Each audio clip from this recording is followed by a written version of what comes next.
नमस्कार, हिमाचल समाचार में आपका स्वागत है। आज के मुख्य समाचार। हाउस ऑफ लॉर्ड्स में संबोधन करने वाले देश के पहले मुख्यमंत्री बने Thakur Sukhvinder Singh Sukhu. Indo European business forum ने लीडरशिप एंड गवर्नेंस अवार्ड से किया सम्मानित। प्रदेश के स्वास्थ्य संस्थानों में बेहतर अधोसंरचना के लिए 24 करोड़ 40 लाख रुपए की अतिरिक्त धनराशि स्वीकृत। हिमाचल प्रदेश की ई टैक्सी योजना स्वरोजगार और हरित विकास की ओर एक कदम। योजना के तहत सरकार द्वारा टैक्सी खरीदने के लिए 50% तक दिया जाता है अनुदान। और अब समाचार विस्तार से। मुख्यमंत्री ठाकुर सुखविंदर सिंह सुक्खू ने लंदन स्थित हाउस ऑफ लॉर्ड्स में संबोधन करने वाले देश के पहले मुख्यमंत्री बनकर इतिहास रचा है। इंडो यूरोपियन बिजनेस फोरम द्वारा मंगलवार सायं आयोजित शिखर सम्मेलन में मुख्यमंत्री ने अपना मुख्य भाषण दिया।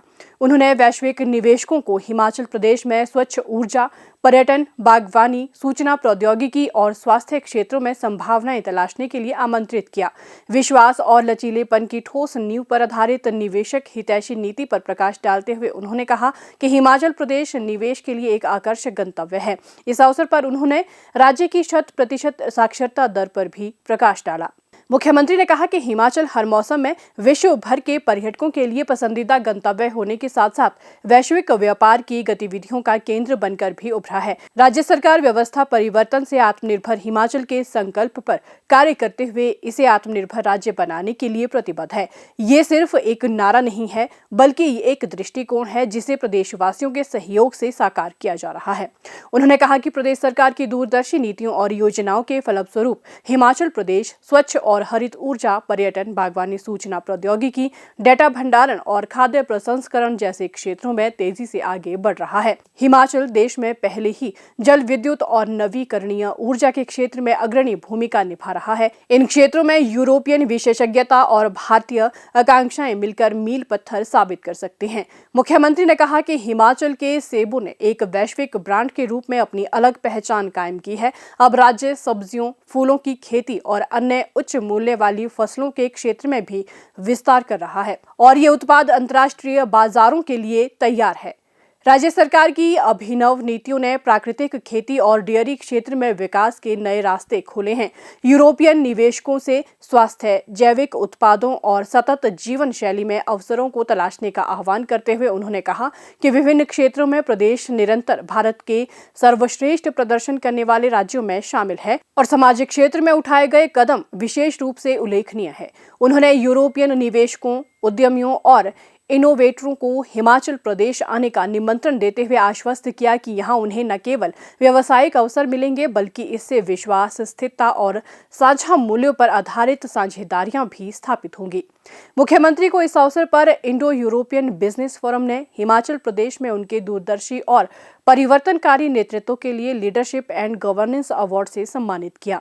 मरीजों को प्रदेश में ही बेहतर उपचार की सुविधा उपलब्ध करवाने के लिए राज्य सरकार ने स्वास्थ्य संस्थानों के निर्माण एवं अन्य कार्यों के लिए 24 करोड़ 40 लाख रुपए की अतिरिक्त धनराशि स्वीकृत की है। इससे इन कार्यों को गति मिलेगी और राज्य के लोग लाभान्वित होंगे। जिला कुल्लू में कैथ लैब के लिए 7 करोड़ 92 लाख रुपए, नागरिक अस्पताल नादौन में टाइप 3 और टाइप 4 आवास और अतिरिक्त खंड के निर्माण के लिए 2 करोड़ 64 लाख रुपए और नागरिक अस्पताल कंडाघाट के लिए 1 करोड़ 98 लाख रुपए स्वीकृत किए गए हैं।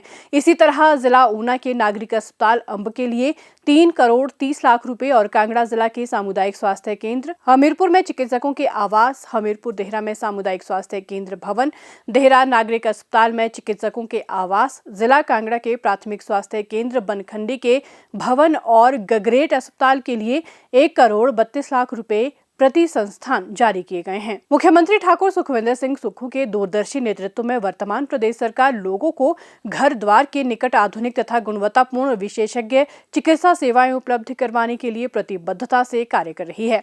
राज्य के चिकित्सा संस्थानों में स्वास्थ्य अधोसंरचना को मजबूत करने को सर्वोच्च प्राथमिकता दी जा रही है। राज्य के चिकित्सा महाविद्यालयों में आधुनिक तकनीक युक्त चिकित्सा उपकरण उपलब्ध करवाए जा रहे हैं ताकि मरीजों को विशेषज्ञ चिकित्सा सेवाओं के लिए प्रदेश से बाहर जाने की आवश्यकता न पड़े।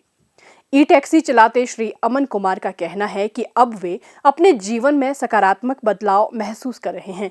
एक निश्चित आय ने उन्हें सम्मानजनक जीवन दिया है और उनकी आर्थिक स्थिति बेहतर हो गई है। ये सब संभव हो पाया है राजीव गांधी स्वरोजगार स्टार्टअप योजना से। ये योजना प्रदेश के कई युवाओं के लिए संजीवनी साबित हो रही है।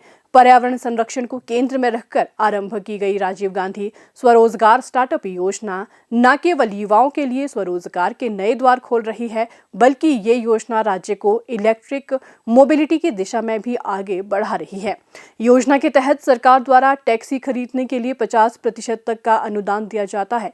ई टैक्सी को सरकारी विभागों के साथ अटैच किया जाता है, जिससे लाभार्थी की हर महीने औसतन 50,000 से 60,000 रुपए तक की आय होती है। जिला कांगड़ा के युवा भी इस योजना का बढ़ चढ़कर लाभ उठा रहे हैं। अब तक जिला में 6 पात्र युवाओं को ई टैक्सी मिल चुकी है। योजना के लाभार्थी गांव देहरा के श्री अमन कुमार ने बताया कि उनकी गाड़ी खंड विकास अधिकारी कार्यालय बड़हो से अटैच की गई है। 11,50,000 रुपए के वाहन पर उन्हें 5,57,000 रुपए का सब्सिडी का लाभ मिला है। नूरपुर के श्री राकेश कुमार ने बताया कि उन्हें ई टैक्सी के लिए 6,50,000 रुपए सब्सिडी का लाभ मिला है। उनकी टैक्सी को नूरपुर के जल शक्ति विभाग के साथ अटैच किया गया है। इससे उन्हें हर महीने 50,000 रुपए आमदनी हो रही है।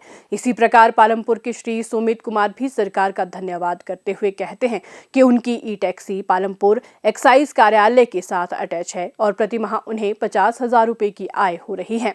सरकार की हरित ऊर्जा राज्य की मुहिम को बढ़ावा दे रही इस योजना के लिए प्रदेश के युवा मुख्यमंत्री ठाकुर सुखविंदर सिंह सुक्खू और प्रदेश सरकार का आभार व्यक्त कर रहे हैं। ये ई टैक्सी मेरी एक्सीन जल शक्ति विभाग नूरपुर में अटैच है और मुझे महीने का 50,000 मिल रहा है और इससे मेरा परिवार का पालन पोषण अच्छी तरह हो रहा है और इसके लिए मैं प्रदेश सरकार माननीय मुख्यमंत्री सुखविंदर सिंह जी सुक्खू का तहे दिल से धन्यवाद करता हूँ। राजीव गांधी स्वरोज योजना के तहत ई व्हीकल के लिए अप्लाई किया, उसके तहत मेरे को 50% सब्सिडी मिली। ई टैक्सी मिलने के बाद मैं अपनी सेवाएं एक्साइज ऑफिस पालमपुर में अपनी सेवाएं दे रहा हूं।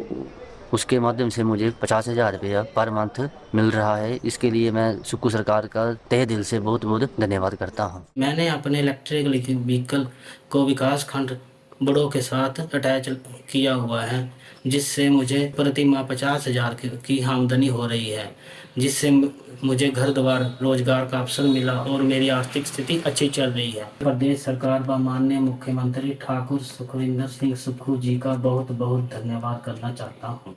हिमाचल समाचार देखने के लिए सब्सक्राइब करें यूट्यूब चैनल हिमाचल समाचार, लाइक करें Facebook page information and public relations department Himachal Pradesh और CMO हिमाचल। फॉलो करें X @DPRHP और CMO हिमाचल। फॉलो करें इंस्टाग्राम @DIPR हिमाचल और CMO हिमाचल। विजिट करें वेबसाइट www.himachalpr.gov.in। इस अंक में इतना ही। कल फिर होगी मुलाकात। दीजिए इजाजत। नमस्कार।